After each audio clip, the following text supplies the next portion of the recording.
Ngayong araw nga pala, may makakasama tayo. Nung isang araw kasi, may nag-comment sa may vlog. At ang sabi daw niya, taga-Ribnik din daw siya. Katulad ko rin daw siyang dancer. At ang sabi niya, gusto rin daw niya sumali sa grupo. At gusto rin niyang itry yung pagda-dance class. Kaya eto na yata yun mga karepa. Yung pinapangarap ni Miss Rosalia na magkaroon ng lalaki. Dahil lahat talaga ng kagrupo at estudyante niya, halos babae talaga. Pero teka lang, bago ang lahat, intro muna. Hi, ako nga pala si Fred. Isa akong OFW dito sa may bansang Poland. At tara, samahan niyo ako sa new journey ko. Bali nagkita na nga pala kami sa may Basilica. At habang naglalakad, tamang kwentuhan lang. Kinikwento niya sa akin na sa TikTok lang daw siya natutong sumayaw. At dahil mabilis daw siya makapick up, tinuloy-tuloy na daw niya yon. Nakita ko yung mga video niya sa Facebook at meron siyang galaw. Kaya hindi malabong matuto siya at maging dancer na malakas balang araw. Natutuwa nga ako habang pinapakinggan ko yung mga kwento niya. At pati rin siya, tinatanong niya ako kung ano ba yung mga experience ko. Syempre, shinoy ko na rin kung ano ba mga nangyayari sa buhay ko. Nakakatuwa lang talaga dahil interesado siya sa mga bagay na meron ako at sa mga bagay na nagagawa ko mag-isa. Ganito yung mga gustong kausap. Bali, ang trabaho niya pala ay welder. Hindi na muna kami dumiretso sa may dance studio dahil medyo maaga pa naman. Pumunta muna kami ng mall at sabi ko sa kanya, meron akong bibilhin doon. Bibili kasi ako ng bagong sapatos. Nahihirapan kasi akong sumayaw. Medyo madulas kasi yung sapatos na sinusuot ko. Sorry nga pala, hindi ko pa siya napakilala. Kanina pa kami naglalakad pero hindi ko pa nasabi yung pangalan niya. Medyo napasarap kasi yung kwentuhan. Ganyan talaga kapag ka-vibes mo yung kasama mo. Siya nga pala si paring James. Nice to meet you tol. At sana maging kagrupo na talaga kita para hindi na ako naiilang at dalawa tayong lalaki doon. Damay-damay na to. Pumunta na nga pala kami sa may bilihan ng sapatos. Bibili sana ako ng Nike o kaya yung New Balance. Ang kaso nga lang nakita ko yung presyo. Nakakapanghinayang ipansayaw. Yung masisira lang. Tapos ganun yung halaga. Kaya ang ginawa ko, naghanap naman ako sa ibang store at tumingin naman ako ng sapatos na yung mura lang. At pinili ko pala yung kulay black dahil paborito ko yon. Hindi halata no. Nahirapan nga ako mamili dito dahil yung parehas na napili ko, parehas maganda. Pero buti na lang meron akong kasama kaya hindi na ako nahirapang mamili. Ang pinili ko nga pala sapatos, yung medyo magaan lang at dumidikit sa may floor. Mas maganda kasi yon kapag sumasayaw ka. Maiiwasan mo yung pagdulas at hindi ka ma-outbalance. Alam nyo ba, natuwa ako dito dahil para sa akin yata yung sapatos na to. Sakto nga pala yung size tapos last stock pa nila. Meron nga tinanong sa amin yung cashier kung marunong daw kami magsalita ng Polish. At syempre may alam din ako kahit konti kaya ayun napatawa na lang siya. O diba? Ang bait na ate. Dapat sana lahat ganyan. Yung iba kasi dito masungit. May ganun naman talaga kasi mga karepa. Kapag kalahi nila okay sila pero kapag ibang lahi halos sinusungitan talaga nila. Paglabas namin nadaanan namin tong ice cream. Kaya sabi niya tara bili tayo. Bali siya na daw ang bahala at manilibre. At ang sabi ko naman sa kanya sige ako naman doon sa may pagkain mamaya. Kahit sinisipon ako gusto ko pa rin kumain. Alam nyo na masarap ang bawal. Nahirapan nga pala kaming pumili ng flavor dahil napakarami. Pero tinanong ko yung tindera at sabi ko ano ba ang mga bestseller nila. Pwede pala ang pretties dito para makapamili ka kung ano bang gusto mong flavor. Nakuha na pala namin yung order namin pero yung cone tingnan nyo parang poste ang haba. Parang James maraming salamat sa libre ha. Pagpasensya nyo na nga pala yung boses ko ha. Medyo sinisipon kasi. Medyo pabago-bago na yung klima dito. Mainit, malamig. Malapit na kasi yung summer. Napadaan nga pala kami sa may loto. Sabi ni parang James tataya daw siya at malay mo manalo. Grabe, nagulat nga ako sa premyo. 130 million zloty. At try yung i-convert yun sa may peso. I-times nyo sa 16. Dahil kasama niya ako, sana swertehin siya at manalo. Pagkatapos niyang tumaya, lumabas na rin kami at dumiretso sa may parking lot. Meron daw siyang dalang sasakyan. Yung ginagamit nila sa may trabaho. Tinanong ko nga siya kung pwede ba yan at di siyang papagalitan. Ang sabi naman niya, mamaya pa naman yung trabaho niya kaya pwede niyang gamitin yung sasakyan. Pero kapag oras ng trabaho, tapos gumala daw siya or pumunta siya sa ibang lugar, doon daw siya mapapagalitan. Ayun, sakto. Medyo malayo kasi yung dance studio. Dahil may sasakyan kami, makakapunta kami na mabilis. O siya, sasabihin ko na nga pala sa inyo kung bakit ko binenta yung sasakyan ko. Medyo nagsawa na kasi ako. Hindi ko siya masyado nagagamit at meron din mga malalungkot na dahilan. Kaya ayun, napilitan kong ibenta na lang. Mga ilang minuto lang nakarating na rin kami sa may dance studio. Saktong-sakto, meron kami mapaparkingan. Meron sana magpa-park agad pero bumaba ako para mauna kami. Sa may part na to, medyo kinakabahan daw yung tropa. Hindi daw niya alam kung ano daw gagawin niya. Pero sabi ko sa kanya, bago yan, kumain na muna tayo. At syempre, ako naman nililibre. Dito ko nga pala siya dinila sa may Vietnam restaurant. Dahil sabi ko sa kanya, masarap yung mga pagkain dito. Tapos mura pa, napakarami. Nabigla nga rin siya eh. Hindi niya akalain na ito pala karaming isa-serve sa amin. Bali, in-order nga pala namin ay pansit sa Shanghai. Hindi na kami umorder ng kanin dahil mamaya sasayaw kami at mabigat sa may tiyan yun. Lalo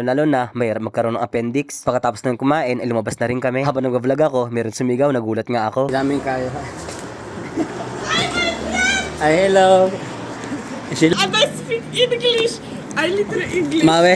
O, diba? Napaka-friendly nila. Nakakatuwa yung mga kagrupo ko. Pumasok na kami sa may loob. At sakto, magsisimula na rin kami sumayaw. Yung tropa natin, medyo kinakabahan. Pero sabi ko sa kanya, ituloy mo lang kung anong ginagawa nila, gayahin mo. Bali, itong ginagawa namin ay warm up pa lang. Medyo nahihiya yung tropa natin. Para hindi siya mahiya at mailang, kinakausap ko siya at pinapalakas ko yung loob niya. Dahil mamaya, yung mga step na ituturo sa amin ay napakabilis daw. At alam ko, makakaya yun dahil dancer din siya. At dito, nagsimula na nga kami. Bali, pinapractice na pala namin yung first at second part na sayaw. Tapos pinapaliwanag ko sa kanya kung kung paano ba ang pagkasunod-sunod. Habang nanonood siya ng sayaw, sabi niya sa akin, mukhang hindi daw siya sasali. Bigla tuloy siya ng hinaan ng loob. Kaya ang gagawin na lang daw niya, parang manood na lang daw siya. Next dance class na lang daw siya sasali. Ang sabi ko naman sa kanya, okay lang yan. Nagsimula rin ako sa ganyan. At kapag ginusto mo, makukuha mo at magagawa mo talaga. Nahihiya tuloy yung tropa natin. Napaka-humble din niya dahil sabi niya sa akin, magaling daw ako sumayaw at parang di daw niya ako masasabayan. Pero sabi ko, subukan mo at kaya mo rin. At siya nga pala mga karepa, marami rin ako nababasa sa may comment, nakahawig daw at kamukha ko daw si DJ Lunyo. Sa totoo lang, idol ko talaga yon. Pero hindi ko alam kung kahawig ko talaga siya. Salamat na lang kung ganun. Thank you mga karepa. Bigla nga pala ako nilapitan ni Mr. Rosalia at meron siyang pinapagawa sa akin. Napanood kasi niya na marunong daw ako mag-breakdance or mag-tumbling. Kaya gusto daw niyang i-insert sa may sayaw. Hala si Judith. O sige, ikaw na muna dyan sa may harap. Hinahanap niya kasi yung cellphone ko lagi dahil alam niya nagva-vlog ako. Siya nga pala, isa rin pala siyang vlogger at soon magkukulab kami. Hintayin niyo yun mga karepa. Wala nga pala siyang boyfriend kaya okay lang na mag-vlog kami. Walang magagalit. Siya kasi ang nagsabi na mag-vlog daw kami dalawa sa may show. O ayan na mga karepa at magsisimula na rin ako. Pinakinggan ko na nga pala yung music tapos tinuro sa akin ni Miss Rosalia kung saan part ko gagawin yung tumbling. At pagkatapos noon, diretso sayaw pa rin ako. At eto na nga, nag-windmill ako. Tamang practice lang muna. Pero sabi sa akin ni Miss Rosalia, gawin ko daw talaga. Kaya ayun, wala na ako nagawa. Napasubo tayo tuloy. Hindi ako ready pero ginawa ko pa rin. Matagal ko na nga pala hindi napapractice yung windmill pero ayun, nakakaya ko pa rin. Nabigla nga ako, kaya ko pa pala. Medyo hindi lang kita dito dahil natakpan tayo ng mga kasama ko. Hindi kasi nila alam na may camera sa may likod nila. Pagkatapos ko mag-windmill, sumayaw naman ako. At ang sarap sa pakiramdam na natuwa yung mga kagrupo ko.